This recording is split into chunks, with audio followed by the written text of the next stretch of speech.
Oh, that's an easy night for y'all. Y'all come here and box me up real quick, probably clip me, then go home. As a business, I understand. I ain't gonna hate on the decision, but as a man Your and pride as will a get in the way. fighter with my integrity. Jake Paul is sparring with Shakur Stevenson ahead of his upcoming fight with Gervonta Davis. To match Tank's size and skill, Jake has chosen Shakur as his sparring partner to sharpen his speed and defense. After 5 years as a professional boxer, Jake believes this preparation will give him the edge he needs. Confident and determined, he plans to shock the boxing world by knocking out Gervonta Davis and proving he belongs among the elite fighters. Prepare for, like you said, a guy who is shorter than you. How do you find a sparring opponent to replicate something that obviously, there's nobody else out there that's Tank Davis? How do you prepare for a guy that's different stature-wise? Yeah, no, we have world champions. Raymond Ford in the 130-pound weight class. We got Montana Lovin. Shakur Stevenson is coming in this week. So Wow. just sparring against guys on their level and people who have, been doing this their whole entire lives. But we're really focusing on speed, and not as much on power. I'm not doing as much like weightlifting and all of that stuff. I'm actually trying to like lose some muscle so that I have less weight and so that my punch. Jake Paul has made remarkable progress since transitioning from social media to professional boxing. He has already secured multiple official victories, proving his improvement and discipline in the sport. Despite criticism, Jake continues to train intensely and aims to silence his doubters. His upcoming fight against Gervonta Davis represents his biggest challenge yet, and he is determined to shock the world once again by demonstrating how far his skill, power, and commitment have evolved. Shock the world and even shock myself and show myself what I'm capable of.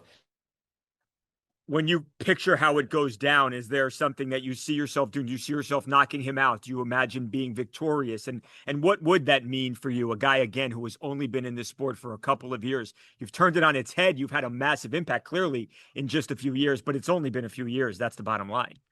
No, exactly. This is my 5th year as a pro. And so I've had to progress faster than anyone else in the sport to be able to compete at this level and to be able to hang in there with these guys. But I do believe that I have the power and the offense to be able to walk Tank into a knockout like I've done with other opponents and set them up for it. And so I am fully confident in my ability, and I think it would be one of the craziest upsets in a long time. Yeah, one of the craziest upsets ever, probably in many people's eyes. Well, I think I saw Cardi B just put a $250,000 bet down. It was a parlay, I believe, on Aspen all over Cyril Gahn. But then for Tank to beat you, have you seen that? And what do you think about Cardi B potentially placing a $250,000 bet here?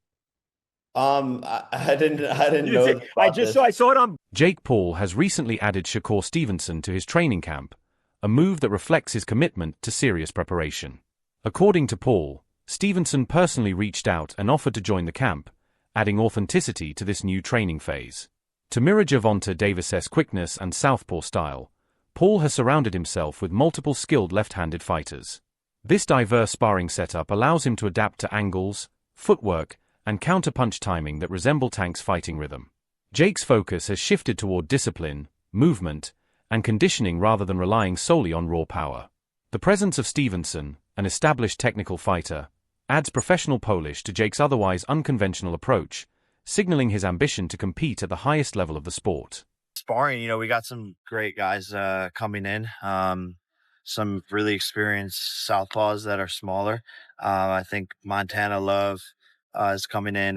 Shakur Stevenson wants to come in. Jermaine Ortiz. We're going to hit up Erickson Lubin, some of these guys. So we're just going to bring in a plethora of fighters that are fast. Despite constant debates about celebrity boxing, the sport continues to hold its traditional charm. People still gather for major bouts, not just for entertainment but for the nostalgia and respect that boxing commands. The upcoming match between Jake Paul and Gervonta Davis has reignited conversations across boxing communities worldwide. Brian Mendoza noted that opportunities like these are part of boxing's evolution. If an athlete brings attention and generates revenue, then allowing them to compete makes sense. He pointed out that boxing is ultimately a business where attention converts into opportunity, and both men have earned their share of it. The bout has stirred global discussion, keeping boxing relevant and commercially powerful in an era dominated by social media and short attention spans. Man, it's crazy, but people getting paid off of it. Yeah. So if he can call any one of y'all out and y'all can get that payday, I say go get it, baby. I'm not mad at it. For me, and I'm not mad at this move at all for Tank Davis, but I think when it comes to boxing fans, there's an essence that comes with this sport, and it's an essence that hasn't been lost, unlike other sports. For an example, with football, we come from the hitting days. Yeah. Can't hit nowadays. You know what I mean? So boxing hasn't lost its essence. You know, they're trying to make it safer and all those sorts of things, but there's still this pureness to boxing that really doesn't exist in sports anymore. But it's still there with boxing. I think that's why people have such a problem with this kind of move from Tank Davis. Is it more the heart? How do you guys feel being boxers? Man, like once you hear the numbers, I'm like, they're talking like I don't know the official. They're talking about like 100 mil. Oh damn! Like, they're talking about these insane numbers. Like I'm gonna be like, don't take that. I'm not gonna tell another man not to take that type of check, especially for something like that. It's not on your official record. It's an exhibition. I'm not gonna lie here and act like I'm not gonna say yes to 100 million or something like that. But I do see exactly what you're saying about the essence of boxing. I wish they would kind of separate a little more because exhibitions have always been a thing. There's always been an argument. Right. But they're just selling it like a real fight almost. Right. So I think that maybe if we could create a better like distinction, more of a difference, right, there might be less hate on it. But at the end of the day, man, I'm not going to tell Tank not to take that fight. And I said this last year. I said create a influencer title. And let those guys fight over there in the influencer world. They can live the world and the life of... The sudden alliance between Jake Paul and Shakur Stevenson caught many fans off guard.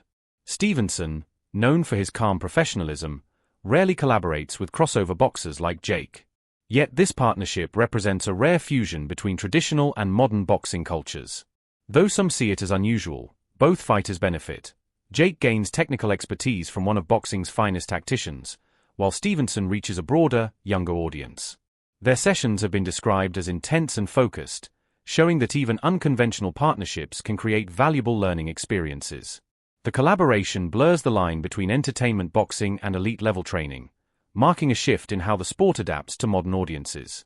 Shakur Stevenson reached out to Jake Paul in support of him preparing for Gervonta Davis. Help me understand, what is the difference between Boots Ennis reaching out to Canelo Alvarez in support of his preparation for Terrence Crawford versus Shakur Stevenson reaching out to Jake Paul in preparation for his fight with Gervonta Davis? Tell me, what is the difference? I'll tell you what the difference is. The Ennis family actually had a relationship with Canelo Alvarez. Shakur Stevenson has no relationship with Jake Paul. None. We heard, oh, Bruce is a sparring partner. How much you got paid for that?